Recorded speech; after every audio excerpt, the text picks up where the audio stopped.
Now, we want to make sure that we're not just asking unbiased questions, but that we are getting accurate responses. And again, this is a little bit more difficult than most people give it credit, for being. People can give meaningful responses, but often they're using mental shortcuts. They may not know exactly what it is that they do, or they may use a number of other kinds of strategies to help us make some decisions.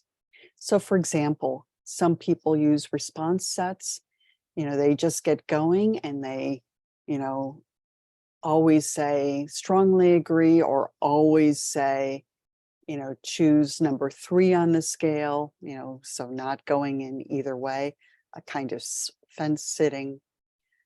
Some go, may say strongly disagree almost all the way through. And so one of the things that people sometimes do is reverse questions so that strongly agree is not always an appropriate kind of response.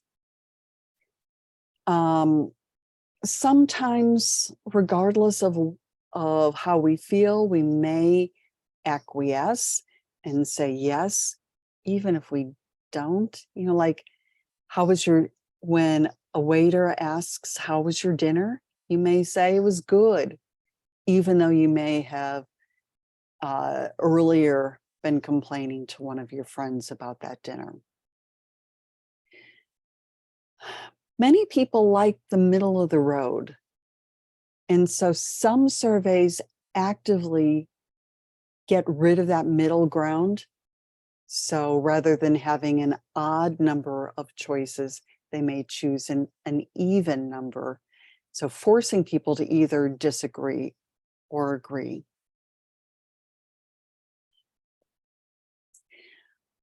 Often we like to be liked and do the popular kind of thing. And that can sometimes be a problem. And you've seen that in recent elections, that sometimes people will misreport how they were voting relative to how they actually did vote. Here's a very famous example. President Truman actually won this election, but the Chicago Daily News, based on reports from voters, concluded that Dewey was going to win. Obviously not. Psychological assessments like the MMPI actually build into the test some measures about how people are approaching it. Are they tending to lie? Are they tending to be truthful? Are they exaggerating symptoms? Are they denying any symptoms? And so that makes these particular scales, the LFK scales, are really very helpful in terms of differentiating amongst different strategies to the scale. So some people will act, because they want to appear sicker than they are, may fake bad. And some people want to look good. So for example, I don't want to be put into the psych hospital, and so I'm going to deny any kinds of symptoms. Now, there are some things that we say, but we may not really have that information. So if I ask you what you had for dinner last Thursday, and if we were face to face in the classroom, probably a handful of you would say, oh yeah, I remember. Where most of you would be sitting there going, no clue. And the people who remembered might be people who would be saying, I remember because last Thursday was my birthday. Last Thursday, I went to a concert. Last Thursday, I worked. And when I work, I always get this particular thing on the menu. So, there again, keep in mind that there are shortcuts that we engage in, whether we realize it or not.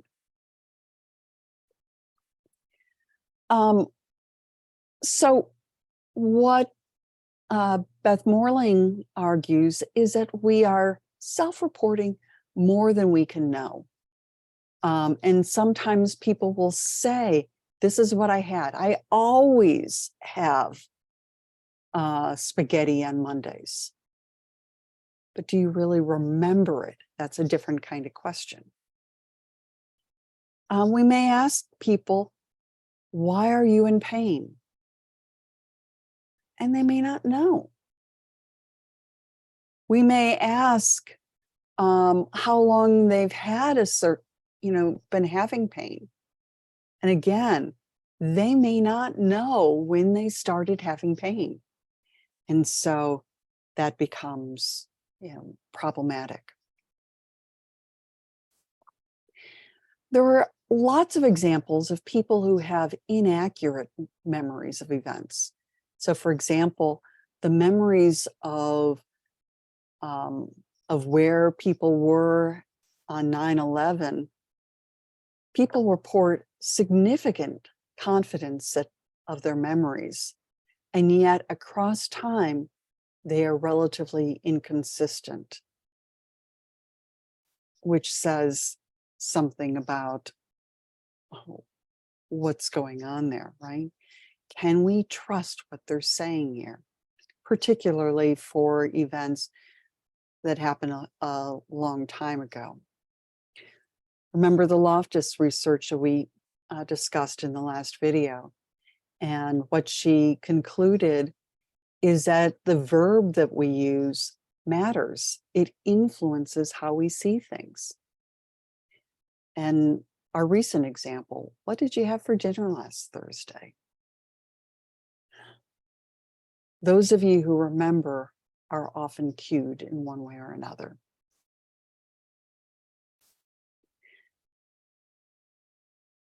So, I think we need to be thinking about what this weak correlation means. Probably that we should be somewhat skeptical about what is happening here and about our ability to accurately recall things that happened a long time ago, even if they're pretty, big events like 9/11. And I think this is something that we should be thinking about if we are a survey developer or if we're a clinician, and think about, can we really trust the kinds of reports that people are making? Finally, let's think about how we are rating consumer products in general. It seems that there are very weak correlations between Amazon ratings and consumer report ratings, which are supposed to indicate how satisfactory the product is on a number of levels.